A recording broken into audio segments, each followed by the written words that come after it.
Why does the poker streamer drink Diet Coke? So they can stay up late and play cards all night. I mean, that's just honest. It's not even a joke, Eddie. It's just the truth. I guess AI isn't taking over soon. At least not in the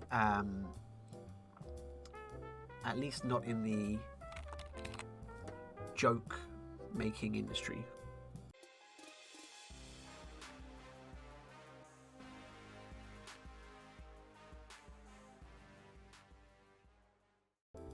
Min Overbet says, what's your chip in the Ultras 100s? Currently 10. But I'm thinking I might be a little bit higher. I spent the first 1,000 games trying to basically play 12 tables. And I didn't go very well. And I didn't make a single chip. And then I thought, yeah, maybe I should just play my normal style. And to play normal style, it's been 15 for the last 2K or so. But I have no idea what it'll be long term. I think it'll be somewhere in that 10 to 15, and certainly like it's I find it a lot less of a stressful grind. It's a lot more. The chip fees are a lot higher in terms of what you can achieve. It's a comparative to the 500s, where like you're kind of mid single digits kind of thing. Michael Callis says at 25 only 16 chip fee seems pretty low. I was thinking about party numbers. But high is definitely possible. I also might have that wrong as well. But yeah, happy days for us. Class says, well, obviously making like 5k in spins for a month would be a dream spot for me, not going to lie.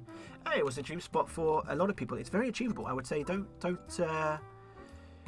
this is definitely well within the grasp of the majority of poker players. I would, without trying to be too salesman-y, I would encourage a lot of guys who are maybe currently solo and thinking, how can I unlock the potential of spins, to look into staking and group coachings and whatnot, because I was someone that played $50 spins for about a year and a half, just self-rolled, just like grinding day after day after day after day, and it really I plateaued quite a lot, and I was really trying to uncover every kind of avenue I could to improve my game. But there was just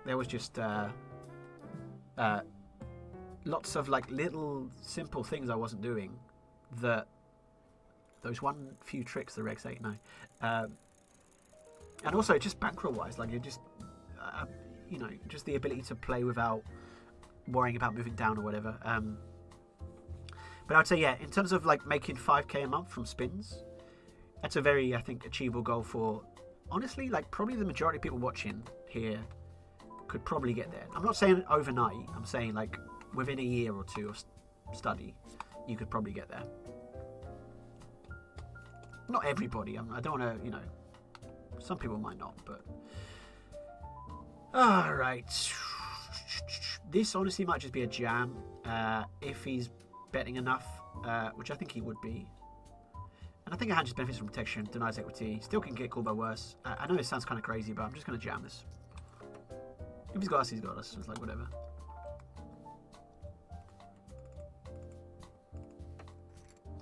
Nice. Think about the turn, like what's a good turn we want to see there? A 2 or a 3, and then still don't want to see a barrel there, and I still don't know what to do. And so a 10 comes, he barrels, I haven't got a clue. A queen comes, he barrels, I haven't got a clue. A king, yeah, okay, we'll take that. But and in theory, he should be bet calling with worse 5x, so he should have hand like 5-6 suited, maybe, or that would shove pre. But let's say 10-5 suited would probably have to bet and call with a backdoor, and so you still can kind of get called by worse. But yeah. Guys, so the difference in the red quality between 10s and 25 is pretty noticeable. I would say that's probably true. Like, because 25s, I think, is like, let's say, the area where like a solid living wage is achievable, and so it's kind of competitive for everybody. Whereas 10s, for some, what you can achieve in 10s is like still, let's say, you're going to have fewer regs there, and the ratios will be worse, will be better, because if you exclusively play 10s, it's harder to make comparatively like a solid wage compared to working in a shop or something, right? So 10s is probably still kind of like close to minimum wage for the majority of 10s grinders, whereas 25s is typically above minimum wage in the developed world, which makes a big difference. And so you do see these sort of like threshold points, and 25, like it was 15 and 30s used to be it. 10s to 25s is definitely something. You typically see another jump, 25s to 50s, that kind of mid tier. You'll see a bit of a jump as well, yeah, this is very interesting. I'm going to go for a little bet here because I feel like it's quite a fun spot to bet. Deny some equity, still get called by worse, possibly, with maybe like we can name some ace queen, ace king of clubs or something. But even if we just deny equity from a hand like king queen, I'm happy with that. When he calls and check calls, now we have an option. Do we want to turn a hand into a bluff and really go for it? Now, I think the 8's not the best because like the majority of his pairs would be an 8x, and so maybe he's less likely to fold trips here. So I guess we'll just check. We have got a bit of whatever. We beat some combos, but jacks, okay. Fair.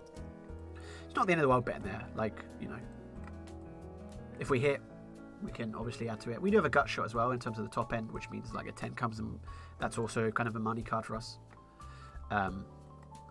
And, you know, we have options. I think had the river not been an 8, we may have gone for a bluff. And I think it would have been a tough struggle to call jacks.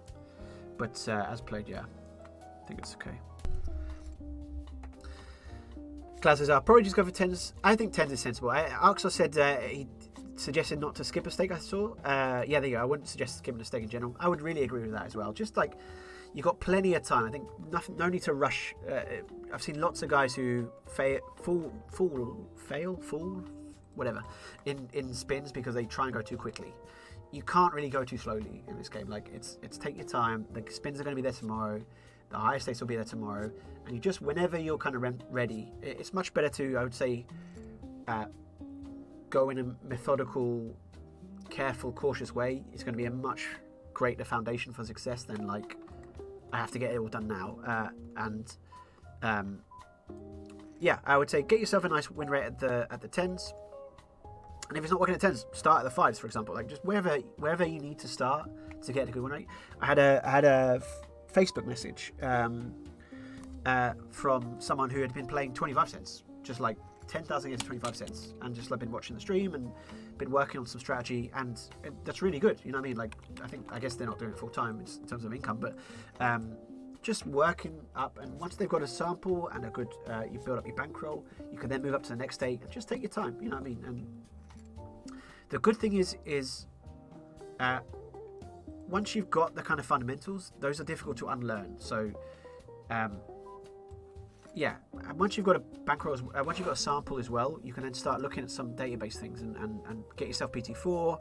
Go and look at some various win rates, raising, limping, folding, etc., etc.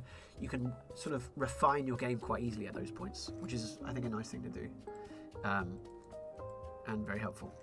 Ladies and gentlemen, we're going to two-table for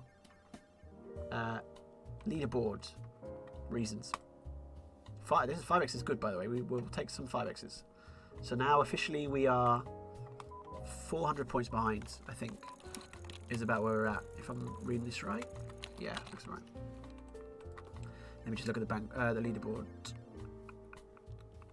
Yeah. Please no one tell don't bluff me.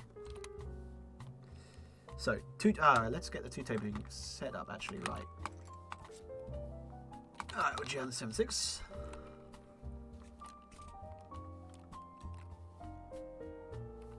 Fold the Queen 8. I guess we probably could have limped that as well, but yeah. So, we'll two table for the next 10 minutes and hope it's enough.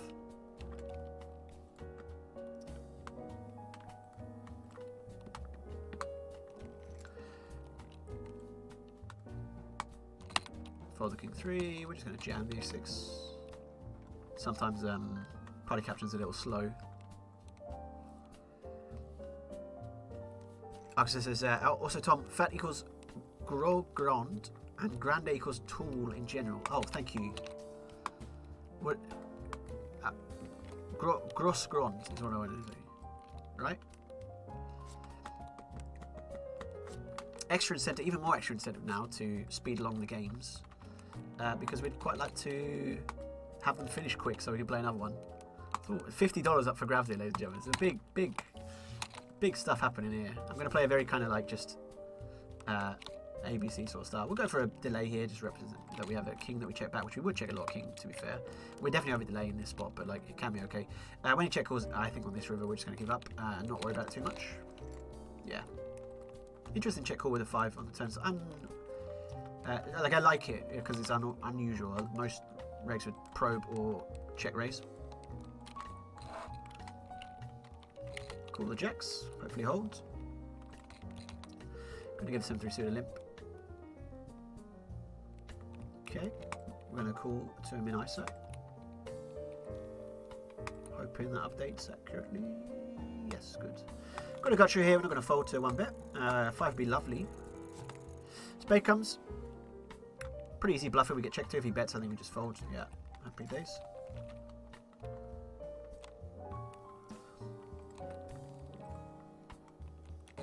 Check the 10-7, we'll check.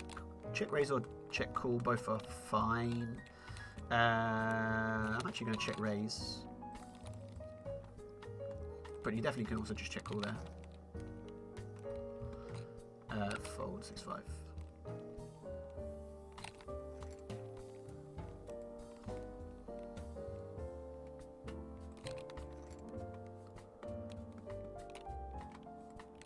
Call the Queen 9. Happy days, we'll shove the Ace 10. We got 10 more minutes.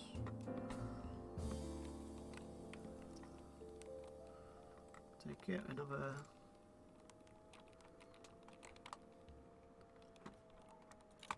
Shove the King 7. Michael Keller wanted an exploit session. Sorry, Michael Keller, I was looking at the wrong leaderboard and now I realise actually I should have been going quicker with this one. It's actually going to be less exploitative. Max exploits are a massive win rate created at lower stakes. I completely agree. Hey, we got that win as well. Okay. Michael says, it's super interesting that you can have and you can be super creative and think for yourself. For example, to make 30 chips at 10s, you have to play every fund play differently, catering for their leagues. I agree completely. There's something, I mean, I really like it because I think it forces you to think a lot more situationally. If you want to try and chip EV maximize at the lower stakes, of course, you're absolutely right. Like, we have to be very, very careful about playing a static strategy and be a lot more fluid and dynamic and creative with our strategies, trying our best to kind of create a bespoke, customized counter strategy to everyone we meet. And so you'll get guys that shove every 2 cards and you have to think, well, my threshold's going to be, and then you have guys that like play 40% VPIP heads up and you think, well, I have to be quite dynamic there. And like lots of people just sort of, well, I just play GTO and I'll win against both. Yes, you will win against both, but by far less of an amount, and it'll be far more costly. We'll go for a jam. It's pretty close, but we'll take it. The King 9 off, also pretty close, but I think we'll fold. Typically against, yeah. Okay, 6 more minutes. We'll take a little break, and then we'll come back and play 500s. Glass says, go, go, go, go, go, go, go, let's go! And Bishop says, Emo Damage is a new player. I don't know if he's new, but he's a new name. So one of the things we have to remember on Party, we'll go for a shove it, is names change. So he's definitely a reg, and may have been a reg that's changed name, or could be a reg from a different site that's come new. He's new-ish in terms of the name, as far as I'm aware. But it seems pretty solid. Seems to play a lot of volume, so fair enough. Respect to him or her. We'll shove the 4s. Yeah. Oh, you don't pronounce the S in Gro. Gro. English butchering that beautiful language. We'll shove the Ace-2.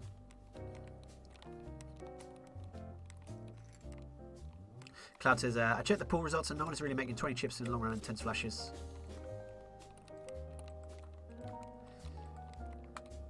Okay, we'll do one more game and hopefully that'll be where we're at. We'll shove the Ace-8. Sides are different for win rates though, so you can't really assume the same for every site. Yeah, I mean, stars will definitely have higher win rates possible. The reg rates will be better. We're going to go back to 1 because I don't think we're going to finish another game.